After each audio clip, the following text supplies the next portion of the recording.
जोधपुर हिंसा पर केंद्रीय मंत्री और जोधपुर से बीजेपी सांसद गजेंद्र सिंह शेखावत का गहलोत सरकार पर निशाना, कहा शहर में सुनियोजित तरीके से फैलाई गई हिंसा। भारतीय मूल के विषय और भारत की अस्मिता से जुड़े हुए विषयों की खिलाफत करने वाले लोगों को जिस तरह से राजनीतिक रूप से, सरकारी रूप से संरक्षण दिया जा रहा है, उसकी तपिश हम सब के शहर जोधपुर तक भी पहुंची है। विवाद खत्म करने के लिए प्रशासन ने भगवा झंडे को हटाकर तिरंगा झंडा लगा दिया है। लोगों से शांति बनाए रखने की अपील की। कबूतर चौक पर उत्पात मचाने वाले 3 लोग हिरासत में लिए गए। जोधपुर में उपद्रवियों ने बीजेपी विधायक सूर्यकांत व्यास के घर के बाहर हंगामा किया और घर के बाहर खड़ी गाड़ी में की तोड़फोड़। राजस्थान सरकार ने हिंसा के लिए बीजेपी को जिम्मेदार ठहराया। राजस्थान सरकार ने बीजेपी पर माहौल बिगाड़ने का आरोप लगाया, तो वहीं केंद्रीय मंत्री ने इसे साजिश करार दिया। इस सन की साजिश के जरिए हमारे देश के सौहार्द को, हमारे देश की संस्कृति को, हमारे देश के संस्कार को नुकसान पहुंचाने की जो कोशिश है, कुछ इस तरह की साजिशी ताकतें करती रहती हैं। जोधपुर हिंसा को लेकर कांग्रेस का बीजेपी पर पलटवार। कांग्रेस प्रवक्ता रणदीप सुरजेवाला ने कहा, बीजेपी चुनाव वाले राज्यों में जानबूझकर लोगों को लड़ा रही है। राजस्थान में भारतीय जनता पार्टी का एजेंडा हिंदू और मुसलमान को लड़वाकर कांग्रेस की सरकार को षड्यंत्रकारी तरीके से डिस्टेबलाइज करके प्रांत के भाईचारे को भंग करना है। बीजेपी सांसद राज्यवर्धन सिंह राठौड़ का सीएम अशोक गहलोत पर निशाना, कहा सीएम अशोक गहलोत तुष्टीकरण की राजनीति में राजस्थान को तालिबान बनाने पर आमादा हो गए हैं। जोधपुर में हिंसा के बीच कुछ लोगों ने हनुमान चालीसा का पाठ भी किया।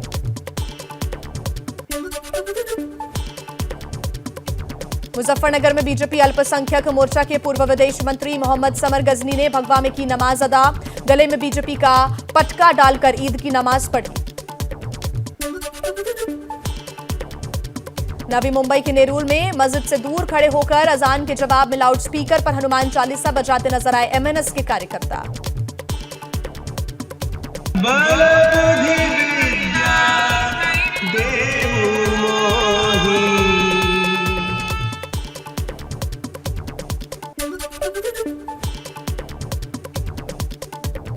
मनसे के प्रमुख राज ठाकरे ने ट्वीट कर महाराष्ट्र के लोगों से अपील की। लाउडस्पीकर पर अजान के जवाब में लाउडस्पीकर पर ही हनुमान चालीसा बजाने को कहा।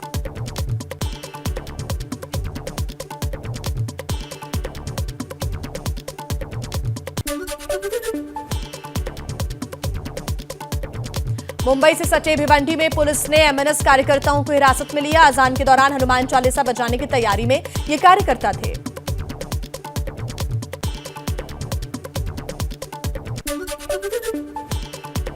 शिवसेना के मुखपत्र सामना के जरिए राज ठाकरे और उनकी पार्टी पर हमला बोला। सामना में एमएनएस को अंतर्वस्त कहकर संबोधित भी किया गया।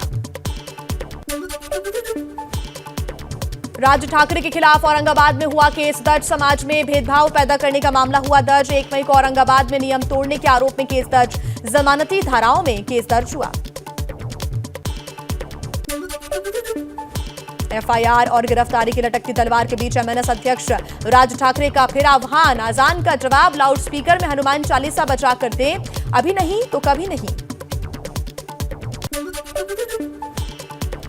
औरंगाबाद में दर्ज एफआईआर को लेकर राज ठाकरे अपनी लीगल टीम से आज चर्चा करेंगे और सलाह के आधार पर कोर्ट में अग्रिम जमानत याचिका दायर कर सकते हैं। राज ठाकरे के अल्टीमेटम पर पुलिस सतर्क। 855 लोगों को सीआरपीसी की धारा 149 के तहत नोटिस भेजा गया। 465 लोगों को 15 दिन के लिए मुंबई से बाहर भेजा गया। 94 लोगों को लिया गया हिरासत में। शिवसेना सांसद संजय राउत का राज ठाकरे पर निशाना, कहा अल्टीमेटम की राजनीति महाराष्ट्र में नहीं चलेगी। कुछ लोगों को बाहर से लाकर दंगा भड़काने की हो रही है कोशिश।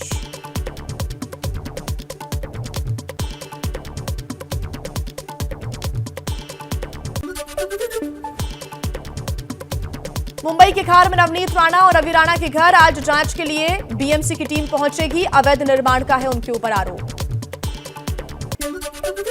बीजेपी ने राहुल गांधी का वीडियो जारी किया जिसमें वो किसी पार्टी में आ रहे हैं नजर। बीजेपी ने कसा तंज, पाखंड से भरा परिश्रम करते हैं राहुल। कांग्रेस की सफाई, कहा एक शादी समारोह की है तस्वीरें। श्री राहुल गांधी जी एक निजी शादी समारोह में मित्र देश नेपाल में भाग लेने गए। केंद्रीय मंत्री अनुप्रिया पटेल को कार्यकर्ता का मंत्री जी बोलना इतना चुभा कि कार्यकर्ता की क्लास लगा दी। बोली, मंत्री हैं, हमारा सम्मान करो। माननीय मंत्री जी, हाँ जी, माननीय मंत्री व्यक्ति को सम्मान देना। जी बिल्कुल बिल्कुल। कर्नाटक के दौरे पर अमित शाह ने रखी नृपतुंगा विश्वविद्यालय की आधारशिला।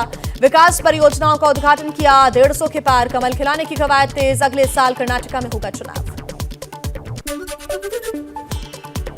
पंजाब की मान सरकार ने सिखों के इतिहास की गलत जानकारी देने वाली 3 किताबों को किया बैन।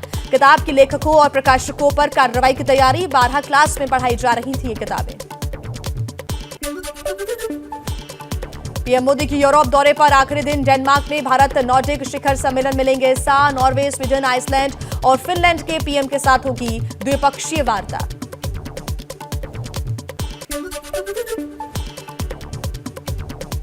प्रधानमंत्री मोदी करीब रात 9 बजे पेरिस पहुंचेंगे। फ्रांस के राष्ट्रपति इमैनुअल मैक्रों से मुलाकात करेंगे। जर्मनी के बाद डेनमार्क में पीएम मोदी का डंका। कोपेनहेगन में भारतवासियों के कार्यक्रम में गिनाई सरकार की उपलब्धियां। डेनिश प्रधानमंत्री भी हुई मुरीद। डेनमार्क की राजधानी कोपेनहेगन में बेला सेंटर में भारतीयों से मिले पीएम मोदी। ऑडिटोरियम में मोदी मोदी के नारे गूंजे। पीएम ने कहा, भारतीय जहां भी रहते हैं ईमानदारी के साथ करते हैं काम। पीएम मोदी यूरोप दौरे के दूसरे दिन डेनमार्क पहुंचे। डेनमार्क की राजधानी कोपेनहेगन में पीएम मेट फ्रेडरिक्सन के साथ मुलाकात की। सीएम योगी के उत्तराखंड दौरे का आज दूसरा दिन। अपने पैतृक गांव पंचूर से दोपहर बाद देहरादून या फिर हरिद्वार के लिए निकलेंगे। कई कार्यक्रमों में भी शामिल होंगे योगी। उत्तराखंड के पौड़ी में अपने गांव जाकर मां से मिले सीएम योगी। गुरु अवैधनाथ की प्रतिमा का अनावरण कर भावुक हुए। सीएम पुष्कर सिंह धामी को धन्यवाद कहा। आज पूज्य महंत अवैधनाथ जी महाराज की मूर्ति का यहाँ पर स्थापना का कार्यक्रम संपन्न हुआ है। मेरे लिए ये व्यक्तिगत रूप से गौरव की बात है। मैं इसके लिए उत्तराखंड सरकार के माननीय मुख्यमंत्री को हृदय से धन्यवाद दूंगा।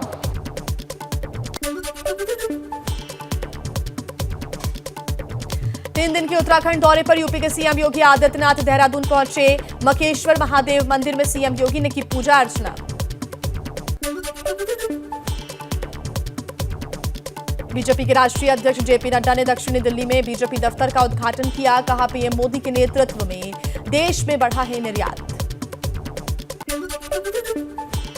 मध्य प्रदेश के सिवनी में गोवंश की तस्करी के शक में 2 लोगों की पीट कर हत्या। हिंदू संगठनों पर आरोप। पुलिस ने 3 आरोपियों को पकड़ा। दिल्ली के अमर कॉलोनी में महिला से मारपीट। कैब ड्राइवर के साथ बलेनो कार सवार ने किया था झगड़ा। कार सवार महिला को भी थप्पड़ मारने का आरोप। आरोपी गिरफ्तार। यूपी के ललितपुर में नाबालिग से रेप के मामले में थानाध्यक्ष समेत 6 लोगों पर एफआईआर दर्ज। 1 आरोपी गिरफ्तार, थानाध्यक्ष फरार। 200 करोड़ की ठगी के आरोपी सुकेश चंद्रशेखर से जुड़े मामले में एक्शन। तिहाड़ जेल का एक और जेलर गिरफ्तार। जेलर पर रोहिणी जेल में 2019 से 2021 तक सुकेश की मदद का है आरोप। बिहार में पशु तस्कर पर बीजेपी के बयान से मचा हुआ है बवाल। बीजेपी ने कहा, सीमांचल में पशु तस्करी चरम पर है। जेडीयू आरजेडी हमलावर। बोली, बीजेपी एक विशेष समुदाय को बना रही है निशाना। एमपी के मुरैना में नाबालिग से दुष्कर्म के आरोपी के घर पर चला मामा का बुलडोजर। दुकान पर किया था रेप। प्रशासन ने दुकान और मकान दोनों जमींदोज किए। यूपी के बस्ती में तेज रफ्तार का कहर। बाइक पर सवार 3 दोस्तों को बेकाबू बस ने रौंदा। हादसे में तीनों दोस्तों की मौत। यूपी के सीतापुर में आइसक्रीम खाने से 23 बच्चे पड़े बीमार। आइसक्रीम खाते ही होने लगी उल्टी दस्त की शिकायत। हिरासत में लिया गया आइसक्रीम बेचने वाला। फूड डिपार्टमेंट को भेजा गया सैंपल। मौसम विभाग के मुताबिक दिल्ली में मई के पहले हफ्ते में 40 डिग्री तक रह सकता है तापमान। हीट वेव से मिलेगी राहत, लेकिन 6 मई तक आंधी से हो सकती है परेशानी। शिमला के पहाड़ों पर गर्मी से मिली राहत, झमाझम बरसे बादल, ओले गिरे, दिन में दिखा रात जैसा नजारा, तापमान में भी आई गिरावट। दिल्ली में फिर टूटा बिजली खपत का रिकॉर्ड। दिल्ली में बिजली की मांग बढ़कर 6,247 मेगावाट हुई। मई महीने में पहली बार बिजली की खपत ने तोड़े सारे रिकॉर्ड्स। देश में पिछले 24 घंटे में कोरोना के 2,568 नए केसेस आए सामने। 20 मरीजों की मौत हुई। कुल एक्टिव केस बढ़कर 19,137 पहुंचे।